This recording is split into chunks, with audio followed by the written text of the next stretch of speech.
L'Office national d'appui à la jeunesse et au sport, ONAGES, ne veut pas rester en marge des manifestations marquant le 30e anniversaire de la Semaine nationale de la femme tchadienne, Senafet 2020.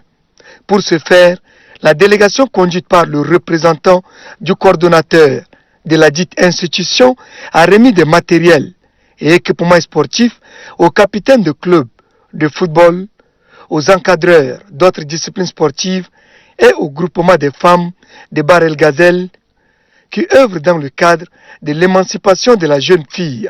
De commencer à peine parce que c'est manque de matériel. Et là, c'est venu à point nommé. Tout ce dont il nous est donné comme cadeau, nous lui remettons tous nos remerciements. Pour le représentant du coordonnateur de l'ONAGES, ce geste entre dans le cadre de la politique du gouvernement en faveur de la promotion du sport au niveau de la base. C'est une première, disons ici au Bar Ghazal, de trouver une équipe féminine de football. Et on a jugé que c'est utile de contribuer avec des équipements sportifs et les accompagner jusqu'au bout. Les autres membres de la délégation de l'ONAGES se sont succédés pour exhorter les bénéficiaires à faire bon usage de ces équipements et matériels afin que le sport se conjugue au féminin dans le bar El Gazelle. Cette 30e édition de la Senafet a permis aux femmes de différentes couches socio-professionnelles du Logone oriental de marquer d'une pierre blanche la célébration de cette journée. Placées sous la houlette du gouverneur de la province du Logone oriental, les différentes autorités administratives, délégués provinciaux, chefs de services déconcentrés de l'État, autorités traditionnelles et leaders religieux, agents de sécurité étaient présents pour soutenir les femmes. Pour la présidente du comité d'organisation, Mme Nodutolum Masbe Sylvie, plusieurs activités ont été organisées durant la semaine, entre autres les causeries débats portant sur le thème de l'année, la scolarisation des filles, le respect des instruments juridiques en faveur des femmes, l'éradication des pratiques traditionnelles néfastes. Dans leur motion de remerciement, les femmes de la province du Logone oriental adressent toute leur gratitude à la ministre de l'Agriculture pour leur avoir doté d'un tracteur, à la première dame du Tchad, Inda Déby Itno, pour leur avoir octroyé des matériels de couture et des matériels agricoles à travers la Fondation Grand Cœur. À cette occasion, les femmes de la province du Logone oriental recommandent, entre autres, au gouvernement d'impliquer les femmes dans la vie politique et dans la résolution des conflits, de faciliter l'accès des femmes au microcrédit, de punir sévèrement les auteurs des violences faites aux femmes et aux filles, de vulgariser les textes nationaux et internationaux protégeant les droits des femmes et des filles. Le gouverneur de la province du Logone oriental, Moussa Aron Tirgo, a tout d'abord remis symboliquement la clé du tracteur offert gracieusement par la ministre de l'Agriculture, TDB Ruth, à l'association des femmes d'Enerabe de la province du Logone oriental, avant d'instruire cette dernière à sa bonne gestion et leur demande d'éviter les querelles intestines liées à cet outil de travail. Après avoir rappelé la genèse de la journée internationale de la femme, le gouverneur de la province du Logone oriental, Moussa Aron Tirgo, a précisé que le choix du thème de cette année cadre parfaitement avec la politique du chef de l'État, Idriss Déby Itno. La politique du genre adoptée hors d'un conseil des ministres en septembre 2017 et la récente promesse d'une enveloppe de 30 milliards pour soutenir les initiatives des femmes et des jeunes. Ce sont des preuves rassurantes qui attestent à quel point le genre est devenu une priorité absolue dans l'agenda politique, économique, social, gouvernement de la 4e République. Tout au long de ce gigantesque défilé animé sous la cadence de la fanfare de l'église évangélique du Tchad, numéro 4 francophone de Doba, a mobilisé toutes les couches socio-professionnelles de la province du Logone oriental. Le gouverneur a reçu des mains des femmes divers présents offerts en signe de reconnaissance des efforts fournis par le gouverneur dans la lutte contre le grand banditisme, la quête permanente de la sécurité, la paix et la cohabitation pacifique entre les populations du Logone oriental. Célébrer le 8 mars de chaque année, la journée internationale de la femme met en avant la lutte pour le droit des femmes et notamment pour la réduction des inégalités. À cette occasion, le sous-préfet d'Amleyouna Kalemi Bahar et le délégué provincial de la Sénar, Ali Abdoulaye, ont remercié les autorités provinciales pour avoir honoré de leur présence cette cérémonie, combien important pour les femmes réfugiées des camps de l'Est du pays. La présidente des femmes réfugiées du camp de Farchana, Madame Zamzam Aboubakar, a au nom de toutes ses sœurs de différents camps remercié les communautés hôtes pour leur soutien et demandé l'implication du gouvernement tchadien et du HCR pour la promotion du genre dans les différents camps de l'Est du pays. La représentante du chef sous-délégation HCR Farchana, Madame Jean Chirato, a rassuré les uns et les autres du soutien constant du HCR dans toutes les actions destinées à garantir les droits aux femmes réfugiées et pour une amélioration de leurs conditions de vie. La déléguée de l'action sociale d'Iwadaï, Madame Nafisa Yacoub Mossoban, a laissé entendre que les femmes et les filles restent sous-évaluées, elles travaillent plus et gagnent moins. C'est pourquoi elle a demandé à ses sœurs de rester solidaires et soudées dans la lutte pour l'égalité et l'équité effective du genre. Le gouverneur de la province d'Iwadaï, Ramadan Erdebou, a dit que cette journée se veut une occasion où toutes les femmes et les filles se retrouvent à parler de leurs soucis, à dénoncer les violences faites à leur égard. Rappelons qu'un défilé des femmes réfugiées des différents camps de l'Est, un sketch sur le rôle de l'homme dans l'épanouissement de la femme, ont mis terme à la cérémonie.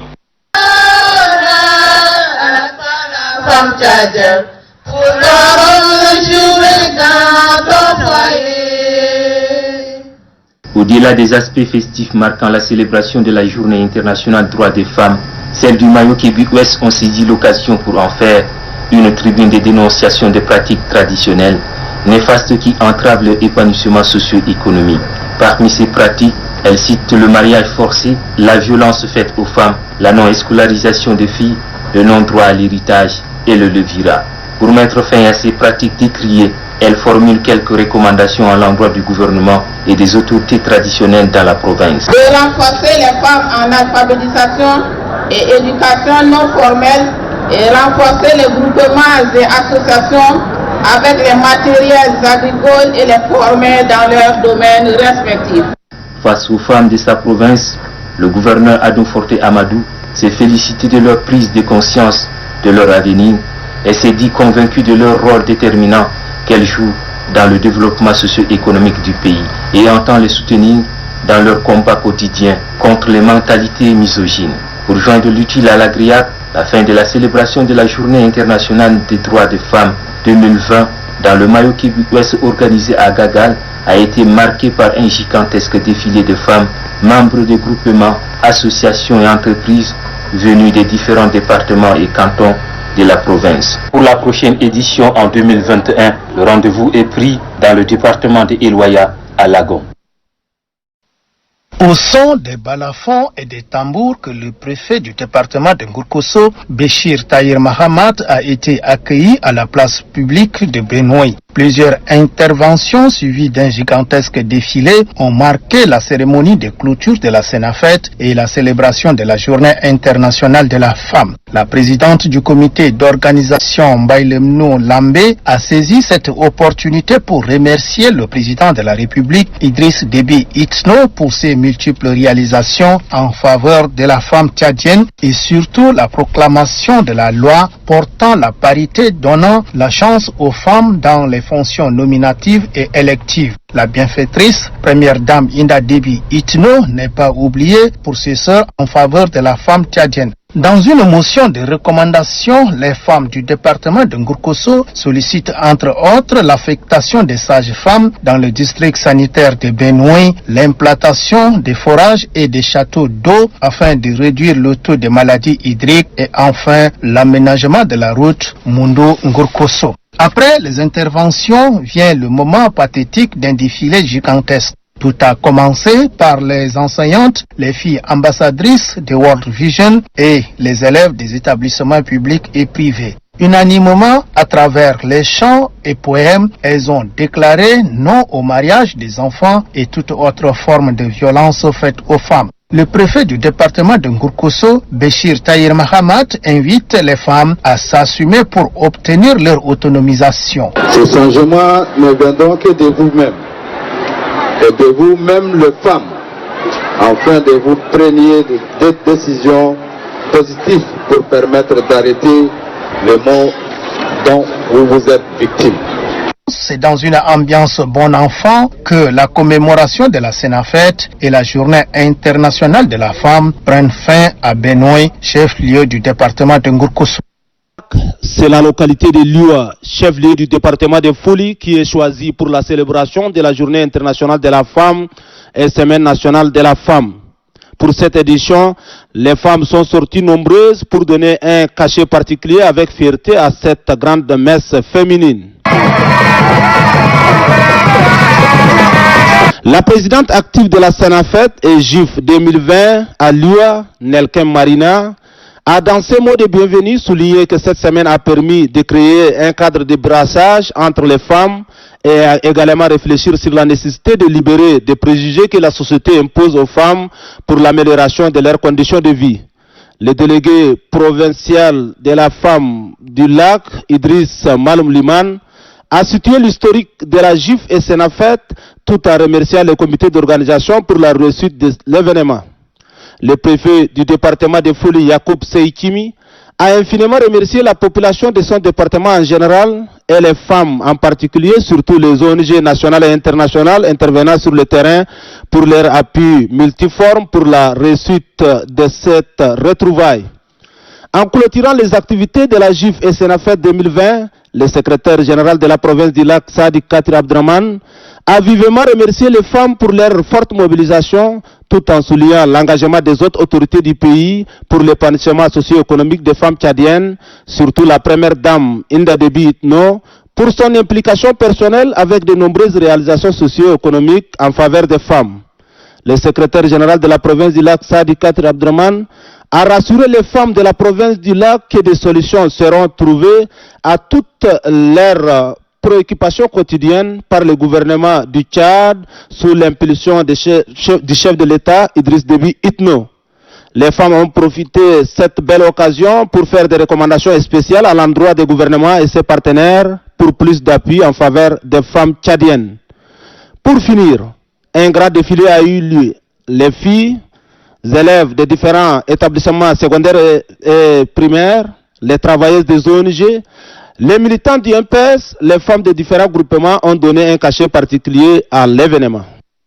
Son intervention, Madame la Présidente d'organisation Zeneva David exprime sa profonde gratitude au Président de la République Idriss Déby Itno pour son attention particulière aux femmes dans le processus du développement du pays et à la protection de l'enfant.